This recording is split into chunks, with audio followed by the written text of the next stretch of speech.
Hello ladies and gentlemen, and welcome to a new episode of Eve Echoes. It's good to be back. Honestly, I've been missing doing content, and I've been quite busy. If you guys remember my last post in the community tab, I basically showcased my sleep schedule. It's not pretty, but I do have an important announcement to make, and that is my wife just got a job offering, and we're going to be back on track in terms of family management and everything. This means I will be getting a well-deserved rest, and I'm just going to go back into doing content as fast as I can, probably daily or at least 2 days apart, but this is definitely something that I really wanted, a relief. I mean, I really feel the pressure just being taken off from my shoulders. A lot of pressure and a lot of stress. And to finish with that, well, we've been missing out on a lot of stuff since I was away. One of the most important thing that I would like to point out is the fact that, you know, the updates, maintenance have been pretty much empty. There's no content or no new bugs or fixes or new updates. And why, you might ask? Well, that is pretty obvious. Some things have changed in the Trello roadmap for the Eve Echoes. For example, the March tab changed to just the compressed ore, and we've got the April, which now contains a lot of stuff, including capital ships, freighters, interstellar delivery, and updated counters, and the assurance system V2. Of course, they also announced new tech level 10 ships. I'm going to be interested in that. We'll probably cover as soon as I get my hands on, information that I can release to the general public. In the meantime, a new developers weekly Q&A was released, covering the weeks between 24th of February and 2nd of March. First question is, can you demonstrate to set default approach and orbit functions in the tutorial much earlier, as they are super useful to new players? This is a valid point. A lot of players, including in our corporation, have been asking, of course, new players, I've been asking how do you use the approach and keep that range. There's no keep that range, especially for the E-veterans. But we veterans basically just figured stuff out. Now for the newcomers, it's a tangled mess. So we are currently designing a completely new and improved tutorial. The new tutorial will also include opportunities to practice approaching and orbiting. Yeah, this is very important because you need to understand how to approach, at an angle. We've covered this stuff in some previous videos on how to do like target management and how to pick your target, how to approach and to avoid getting one shot in if you're in a frigate or in an intercept and trying to tackle something with large guns. So that's definitely something, but unfortunately it's going to be released in August. That's a long way until August. But it's just a tutorial. Currently, the developers are focusing on more important structures. We have to go into fitting window to swap drones. Will there be a faster and easier way to do that during combat? They did improve the drone swapping mechanism in the previous iteration. You had to actually go into the fitting screen and then click on the drone slots and then swap drones. Now this was improved a little bit. It's still shitty, but it's better because you just need to retract all your drones, and then you can drag your drones. There's a little button that allows you to change, and the change drone tubes menu opens without being forced to go into the fitting screen. So that's definitely improvement. But indeed, it will. You still have to swap drones one by one. Now in combat readiness situations, you really don't want to be in that menu and swapping drones one by one. Not to mention that sometimes it gets a little buggy, and you select your drones you want to swap with, and it doesn't do anything. You need to untap it, tap it again, and then start swapping.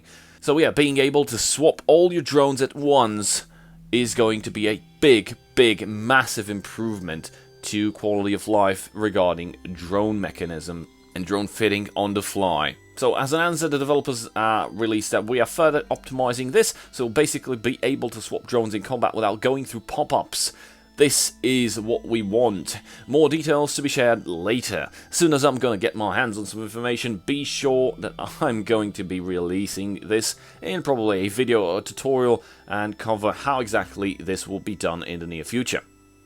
Moving on to the next two questions, we've got items and skins in the Scholar Point exchange section are so limited. It does not even include industrial ship skins. We are considering adding skins for industrial ships to the Scholar Point exchange in the future. So they will be adding these, but the question remains, what are those so limited? Honestly, the Scholar Points could have been very easily improved in a lot of ways. First of all, okay, we've got limited skins, but this could have been changed, meaning it could function as a loyalty point store. You could get permanent skins at a very big cost of Scholar Points. On the other hand, the Ancient Remains could be reduced in the drop rate, and that would improve actually the quality and the grind. That, even though they're random, it will allow people to buy off permanent skins with Scholar Points, because basically just having temporary skins, nobody uses them. I just trash them immediately. And in my opinion, temporary skins should be completely removed from the game. It's dumb. Shield resistance are so strong that many players are reskilling into shields. Is there any plan to fix the current meta? We had our question, how would you fix armor tanking? And, well, this pretty much ties into that. So we will have a large balance update that will also include changes to both shields and armor. We are aiming to make these balance changes available on a public test server at the end of April, so you'll be able to experience and share your feedback with us, the new version, in advance. Now, this is something that a lot of players have pushed, including myself as an official content creator. Armor tanking is pretty shitty, and there's ways to improve that. Either bring shield down to the same armor level in tanking terms, or just raise the armor tanking a bit just to match the shield stuff, or do them individually separate and unique, and each one has its own benefits and drawbacks, but just put in on a line. The shield will not be better than armor in, let's say if you tank for 1 minute. Right now, the shield is definitely better in terms of how much HP you get to recover, how many resistances you have. It's armor tanking is pretty much the lowest of lowest. So armor tanking is definitely going to get an improvement. I will definitely see this in the balance update. That will be, I think, on June. But until then, we will get a public test server opportunity to test these things out. Now, be sure to grab your calculator and your Excel spreadsheets, because, you know, EVE is the expert. Is the Excel game, and basically try to do all sorts of combinations, see how the damage damage applied and resistances go on with the armor once those will be improved and available, of course. What are our manners? Basically, we forgot to announce the community question of the week giveaway winners. Yep, I missed out on that because I had a lot of work to do on Wednesday, Thursday, Friday. It was very tiresome, and basically I fell asleep in random places around the house, so don't remember. I did intend to record something, wasn't able to do so. So without any further ado, the community question of the week: what do we do with low tier frigates? Round.org will pick us 2 winners, which will get 1 Mega Combo Clone each. First winner is Erosenin 55555. With current game design, nothing can be done. High tier ships must be better, or there's no point in tiers. Sometimes I really wish they just copied EVE Online, not try to invent bicycle with square wheels. That is a point I've been trying to push for several videos, especially with the drones, with the drone tubes, and with the drone bandwidth being replaced, and the tier ship levels.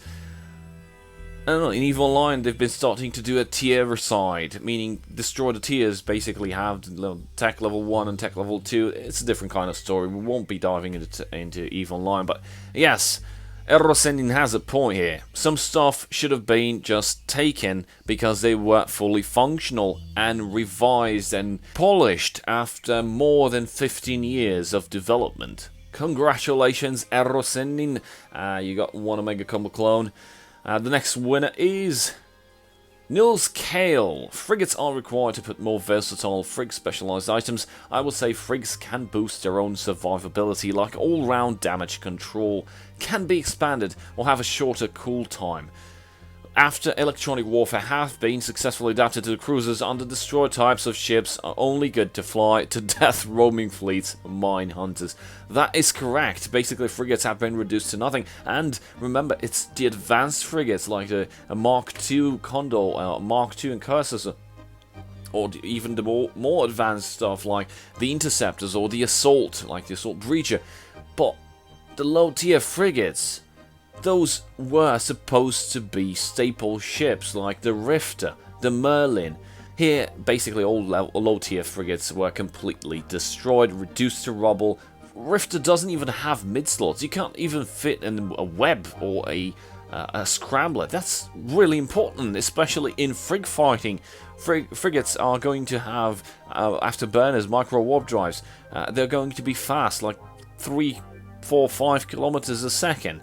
How would you be able to stop using low-tier frigates? Well, yeah, that's why low-tier frigates are basically dead. They either need a revival or an improvement, or like they slot loadout being rethinked, redesigned. They definitely need some love. Congratulations, Niels, Kale, and Rosenin. Please leave a comment below with your in-game name and your character ID so I can pretty much pass that information to the community manager, so you will be receiving your prizes. Moving over to our main topic of today. Basically, we're going to review the Raven, the standard Raven, because the Raven was pretty much the next pick in the voting that you guys participated in. You know, the poll on the community tab where you guys picked the order of the battleships, the tech level 9 battleships that should be reviewed, and we're going to tackle them in that order, of course.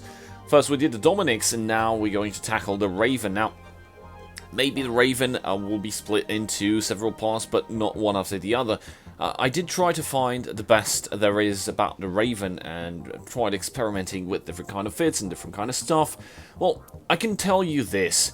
The long-range standard large missile launcher fit is good for doing like tech level 10, but all in all, the Raven really struggles with small stuff.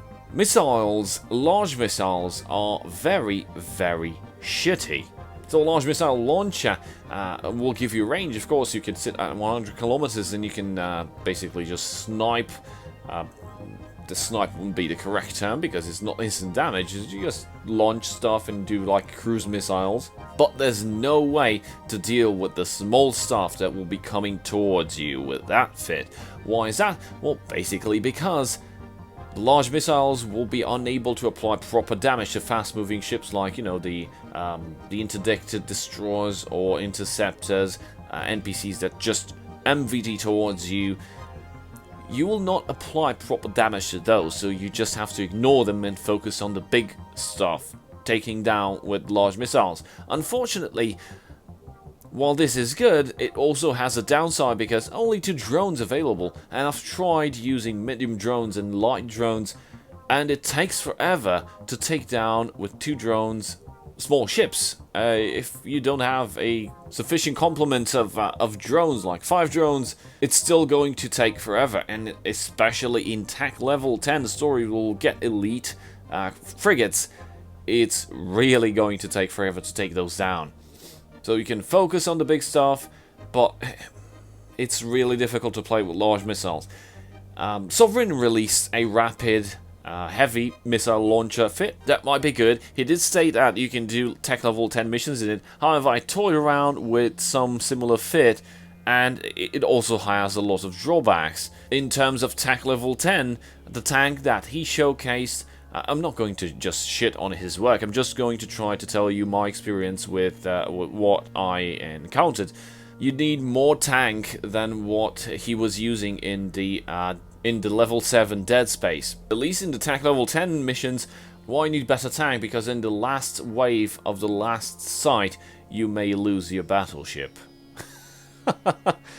Why you ask that? Because you need way more tank than what was on Sovereign's video.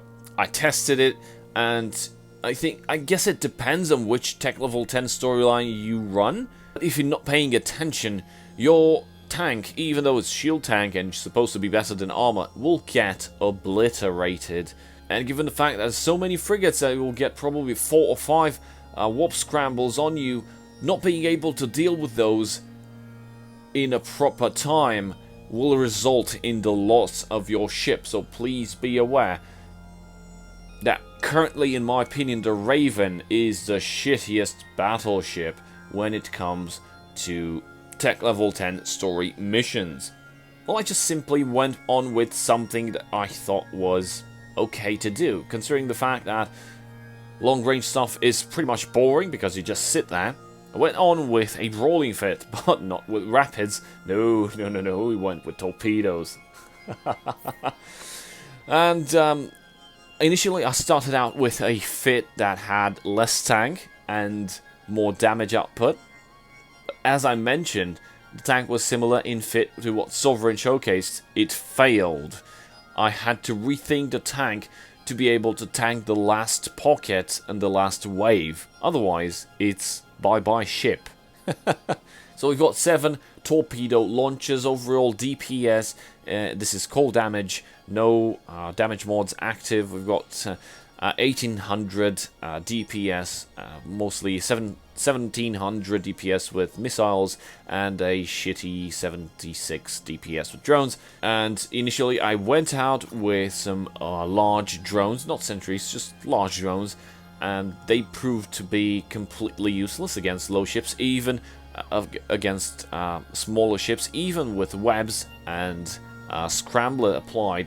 So I went on with some mediums. You might just as well go with some light, but mediums also apply good DPS to small targets if you manage to web them. So I think these are a better choice than the small ones. In terms of mid slots, we've got 2 Nosferatus. We will need those. As you can see, we've got 10 minutes and 25 seconds. Because I went with the torpedo fit, I also have an afterburner. I did not go for the micro warp drive because that would compromise the capacitor state. It's currently 10 minutes is reasonable, 10 minutes with everything active, but you won't be needing everything active, especially the afterburner. You just need the afterburner to close range with your targets, and then you can just deactivate it. And then I initially started with a just 1 Nosferatu, 1 web, 1 scram, and 1 target painter. I basically removed the web because it was not doing much. I added another Nosferatu and kept the target painter, which is really useful against small ships.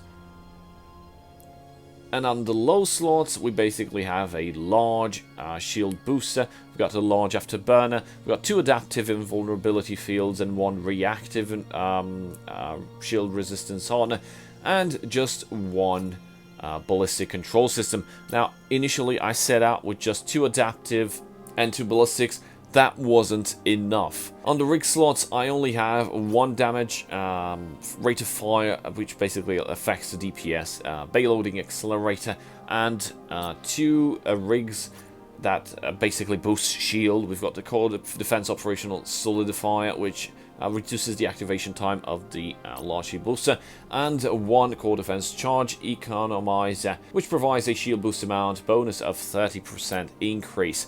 Now, the shield booster is pretty much okay. It boosts 1100, you can say 1200 shield every 5 seconds. This is important. Without these stats, I wasn't able to tank the final room the final wave in any of the 4 tech level 10 storyline missions. And I actually need this setup to do so.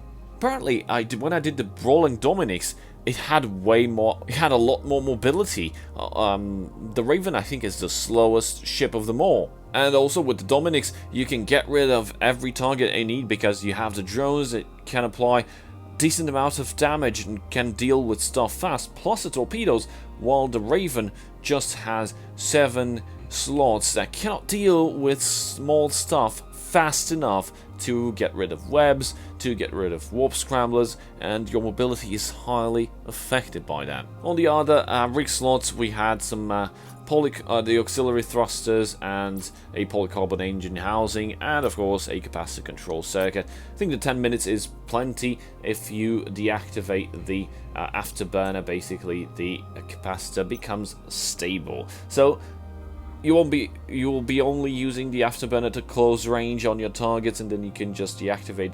Basically, this is a cap stable fit in my opinion. The DPS is decent, as I mentioned. It will go up once you start activating that ballistic control system. The DPS should have been higher, but the inability to tank properly highly affects the way you need to fit out the low slots and actually the rig slots. I also had the rig slots with 2 bay accelerating rigs, and I had to swap one for another shield rig that basically allowed me to tank better. For example, by activating everything, we get just close to 2373 DPS, and that's it. With 2 ballistic controls and another damage rig, you could have went for 3400 hot damage. Unfortunately, you would also melt. You'd lose your ship. Now, I could have been just an ass and show you guys the initial wave spawns that are pretty easy to deal with and have the improper fit with 2 ballistic control systems with an extra damage rig and shitty tank, and just say, oh my god, this looks so awesome, pew pew lasers.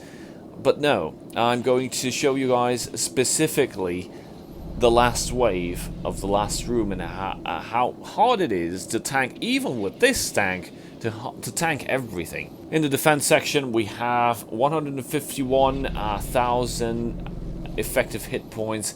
In Sovereign's video, because I'm going to compare with that, it's the closest thing I have to another experiment that basically us content creators do. His tank was around 130,000. Now, in 130,000, that's not enough for a tech level 10 story. I tried Bad Hair Day. I tried Angel or Devil. It's difficult. It's not that easy. And the last room is terrible. The last wave is worse. But that's pretty much it on the fit. Let me know in the comment section what you guys think. What needs to be improved, or what could be improved, or I don't know.